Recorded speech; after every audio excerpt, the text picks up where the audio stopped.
Good morning. I wish I could have stayed in bed longer today, but I had to get up. I finally got out of bed just a little bit past 4, even though I was awake for a good while. That's normal for me. Why do I even mention it? The title for today's video is It's Not Government. It's a Criminal Syndicate.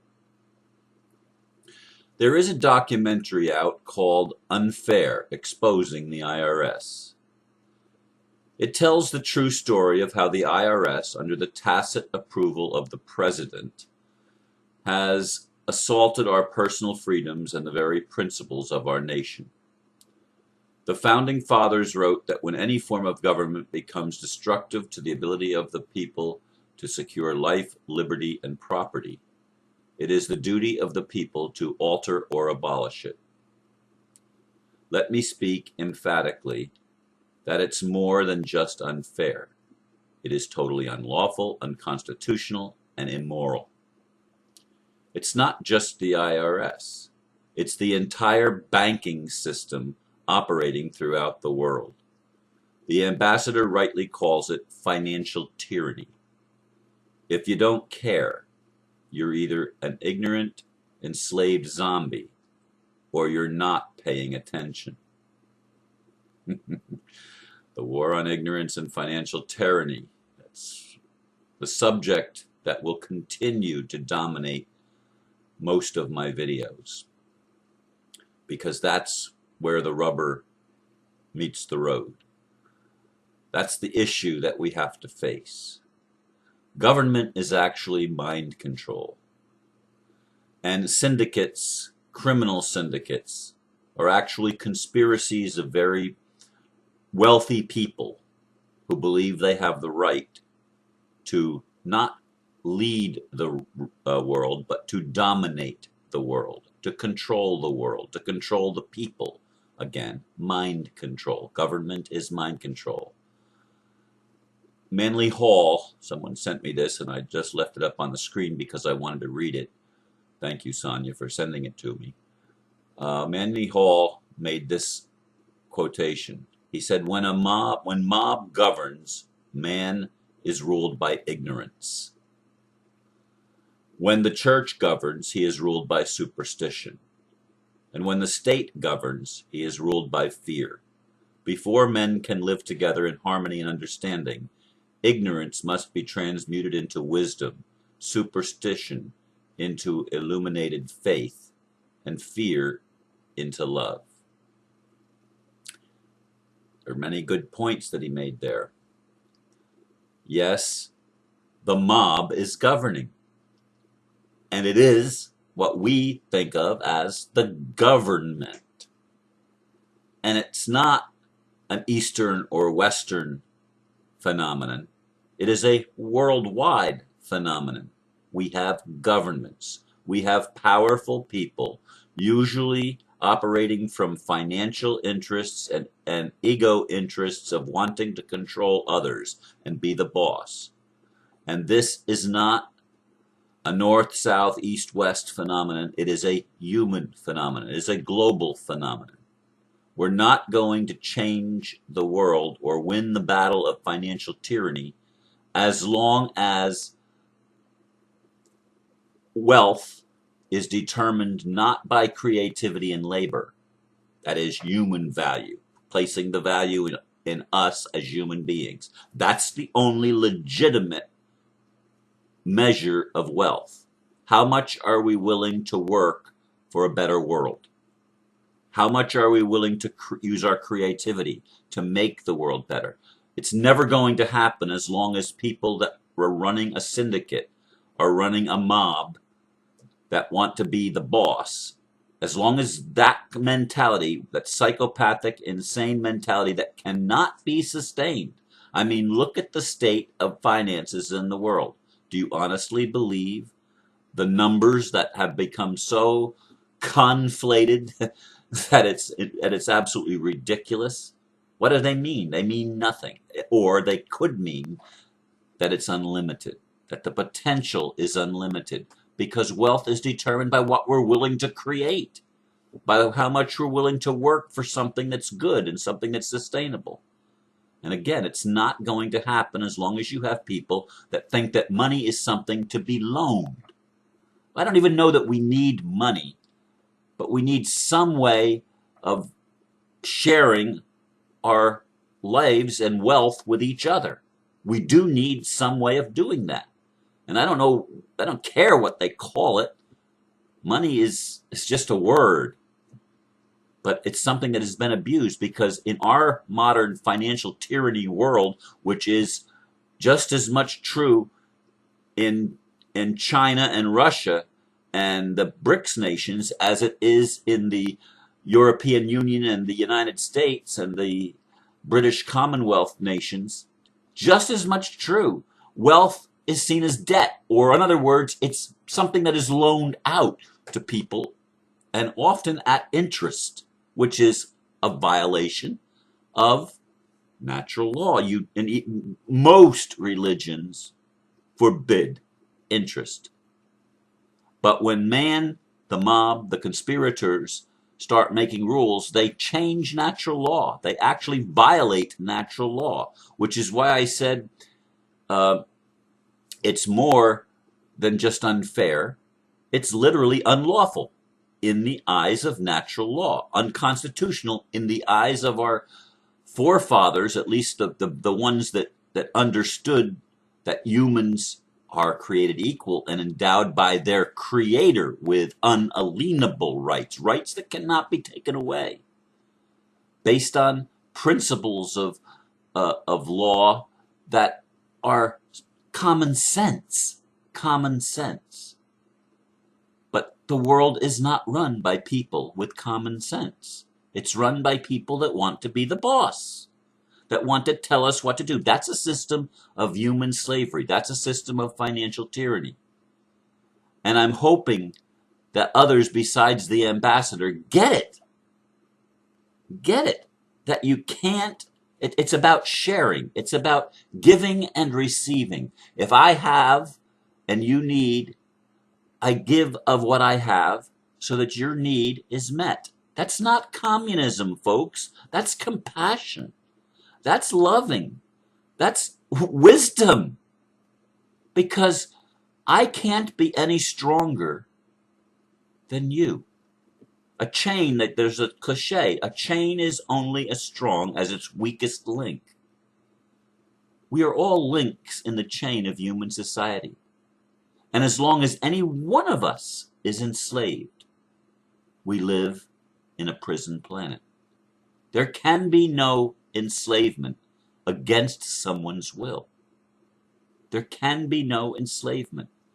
That is the system of financial tyranny that we live under. And much of those, under the tacit approval of the president. Well, I didn't watch the video, the documentary, but it blames it on the president.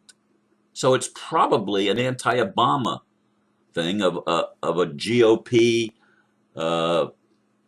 Republican Tea Party production. I don't know that that's true, but I suspect it might be, because it's blaming the president. The president isn't the boss of the corporate government. He's a figurehead CEO. But he's not the one that makes the rules. Soros is much more influential in making the rules that Obama marches by than perhaps anyone else. But the Rothschilds and the Rockefellers and the central bankers, East and West, contribute to the tyranny. And we need to see that, and we need a change of heart, not just in the people. We certainly need that, but the people have been enslaved and brainwashed, and sometimes can't even tell some things that they need to do, which is why we're ignorant, enslaved zombies, or simply not caring enough to even pay attention. But we have to get the message to some of these people at the top, and the transformation has to begin there. And by taking them out, when I say we need to take out the cabal, yes, we do. We need to take out the mentality of the people that think they have the right to control other people. We need to take out the mentality of people that think that they own the wealth. The wealth belongs to the populace. It belongs to the people who created it, not the people who figured out how to manipulate it. And our entire world is manipulation. I watched a video yesterday. I looked for it briefly before I started this video, and I couldn't easily find it. I watch a number of videos, but it was one that talked, instead about bailouts, it talked about bail-ins, what they did in Cyprus and what they did in Greece, where they start taking money away from people because the banks consider it their money.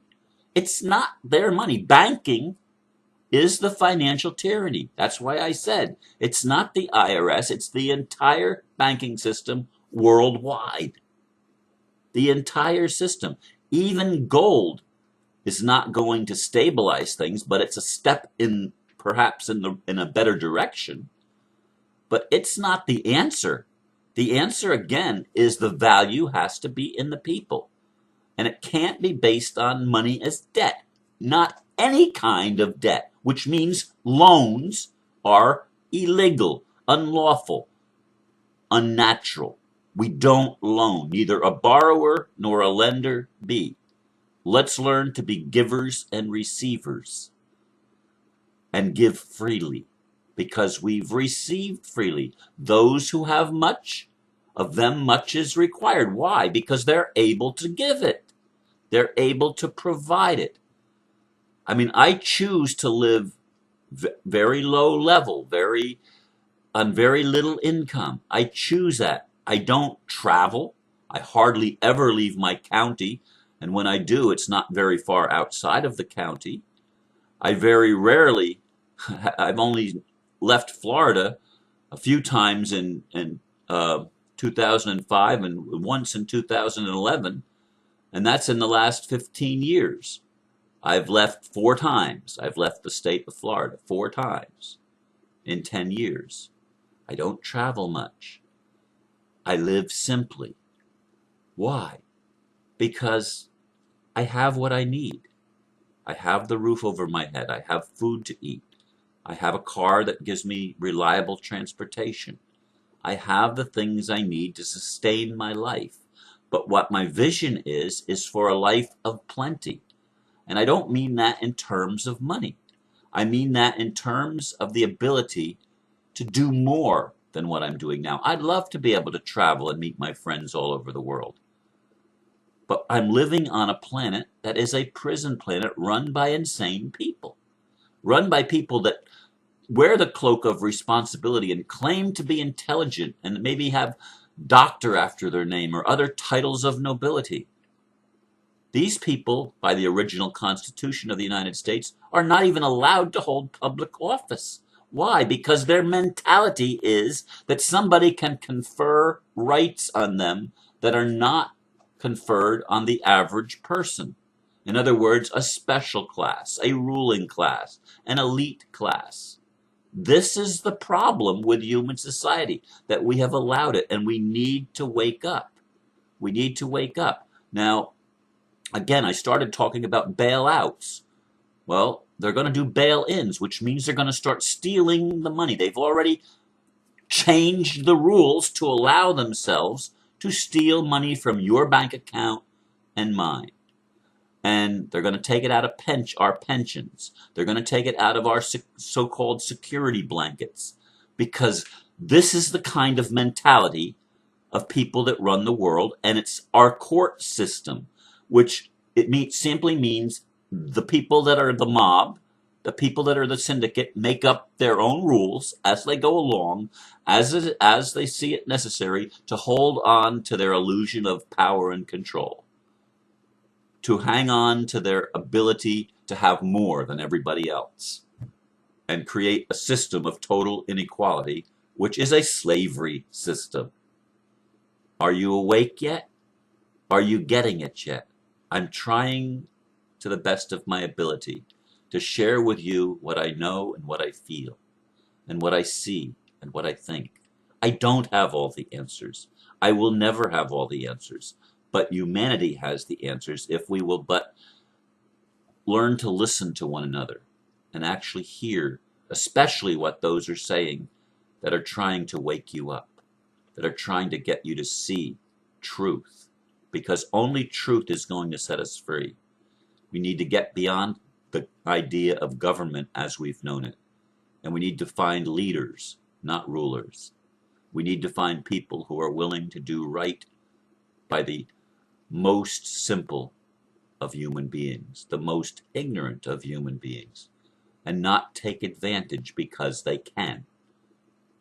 A ruler takes advantage of people. A leader attempts to empower people and get people to see the bigger picture and to connect the dots. Folks, let's change the world this year. We can do it if we will work together. Thank you for listening, and namaste.